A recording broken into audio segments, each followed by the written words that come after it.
Nous allons tout de suite à Djibo, donc, où les marches se multiplient pour exiger la libération du docteur Elliott et son épouse, enlevés il y a une semaine, jour pour jour. Après le mouvement spontané des élèves, c'est au tour de toutes les composantes de la cité de battre le pavé pour réclamer la libération du couple australien Mokta Ouedraogo Dramane Guéné. Toutes les forces vives de Djibo marchent. Musulmans, chrétiens, coutumiers et autorités sont tous dans la rue pour exiger la libération sans condition du docteur Elliott et son épouse, enlevés en plein cœur de la ville. Une marche à l'allure d'une prière. Seigneur, en ce jour, nous te supplions que ta puissance se manifeste maintenant à travers le cœur, pour que, Seigneur, dans ta puissance, tu puisses libérer notre bienfaiteur Elliott.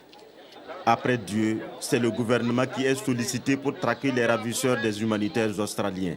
C'est pour exprimer la colère face à ce que ces gens sont venus s'aimer dans la ville de Djibo. On a souhaité exprimer aux autorités pour qu'eux aussi ils prennent l'affaire au sérieux quand même pour qu'on retrouve les traces. Quelles que soient les mesures qu'ils doivent prendre, comme l'avait dit Hitler, les temps extraordinaires demandent des mesures extraordinaires. Ils doivent mettre tout au point pour que Elliott puisse revenir ici. Cette marche, c'est aussi l'occasion pour ces manifestants de demander le renforcement de la sécurité dans le Sahel, une zone qu'ils jugent très poreuse.